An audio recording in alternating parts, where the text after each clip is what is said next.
Hello students, આજના આ વિડીયોમાં આપણે ધોરણ 10 ઇંગ્લિશ સબ્જેક્ટ સેકન્ડ લેંગ્વેજનો લેસન અગેન્સ્ટ ધ ઓડ્સ સમજીશું. જેમ કે આપણને ખબર જ છે કે આ લેસનમાં 3 સ્ટોરીઝ છે અને આ ત્રણેય સ્ટોરીઝ ખૂબ જ ઇમ્પોર્ટન્ટ છે કેમ કે એક્ઝામમાં આમાંથી તમને કોમ્પ્રિહેન્શન, શોર્ટ નોટ્સ અને ટ્રુ ફોલ્સ પૂછાઈ શકે છે. આ વિડીયોમાં આપણે the first story that is tracks to Tajnagar સમજવાના છીએ. ટ્રેક્સ એટલે પાટા, તાજનગર સુધીના પાટા. આ પણ એક ખાસી ઇન્સ્પાયરિંગ સ્ટોરી છે કે જો મનમાં ધગસ હોય તો કોઈ પણ કામ મુશ્કેલ નથી. આ સ્ટોરીમાં તાજનગર એક એવું ગામ છે કે જ્યાંથી રેલવેના ટ્રેક્સ તો પસાર થતા હતા પણ રેલવે સ્ટેશન ન હતું. હવે જો રેલવે સ્ટેશન જ ના હોય તો ટ્રેન કેવી રીતે ઊભી રહે? તો ચાલો લેસન શરૂ કરીએ. ગુરગાંવના નજીક તાજનગર કરીને એક ગામ છે. ત્યાંના રેસિડેન્ટ્સ એટલે કે રહેવાસીઓ છેલ્લા 25 વર્ષથી તેમના ગામમાં એક રેલવે સ્ટેશનની માંગ કરી રહ્યા હતા. લોબિડ એટલે માંગણી કરવી. કોની પાસે કરી રહ્યા હતા? નેચરલી ગવર્નમેન્ટ પાસે જ હોય ને. અને જ્યારે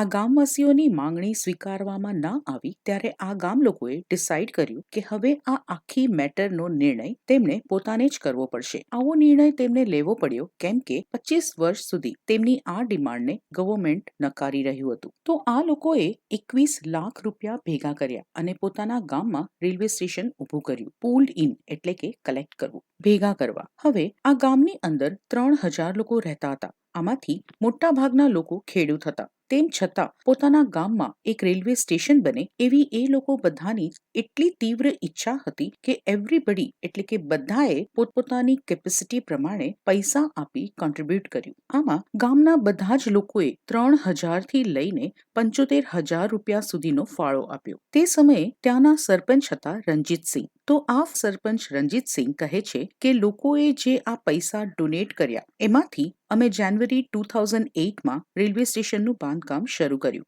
ગામમાં ઘણા બધા લોકો હતા જેમને કંઈક ને કંઈક કામ માટે ગુરગાંવ, દિલ્હી અથવા તો રેવાર જવું પડતું. ઘણા સ્ટુડન્ટ્સ પણ હતા જેમને કોલેજીસ માટે અહીં ટ્રાવેલ કરવું પડતું. પણ જાય કેવી રીતે? અત્યાર સુધી તો અમને ટ્રેન પકડવા માટે કાં તો હાલીમાંડી અથવા તો પાટલી જવું પડતું. પણ આ બંને સ્ટેશન્સ તાજનગરથી 6 કિલોમીટર દૂર હતા. એટલે કે પહેલા તો તાજનગરથી 6 કિલોમીટર દૂર હાલીમંડી અથવા પાટલી જાઓ અને ત્યાંથી પછી ગુરગાંવ, દિલ્હી અથવા રેવાર જવા માટે ટ્રેન પકડો. ખૂબ જ મોંઘું પડતું. સો વી થોટ, અમે વિચાર્યું કે જ્યારે અમારા ગામમાંથી રેલવે લાઇન્સ પાસ થાય જ છે તો અમારા ગામમાં પણ એક રેલવે સ્ટેશન હોવું જ જોઈએ. પણ એવું કંઈ થયું નહીં અને એટલે જ 1982માં અમે ડિમાન્ડ એટલે કે માંગણી રેઝ કરી અને ત્યારથી કન્ટિન્યુઅસલી અમારી ડિમાન્ડ ચાલુ જ છે. પણ રેલવેના અધિકારીઓએ અમને એવું કહી દીધું કે એમની પાસે ફંડ જ નથી. સો ફાઇનલી અમે અમારું ભાગ્ય જાતે જ ઘડવાનું નક્કી કર્યું. ટુ ક્રાફ્ટ એટલે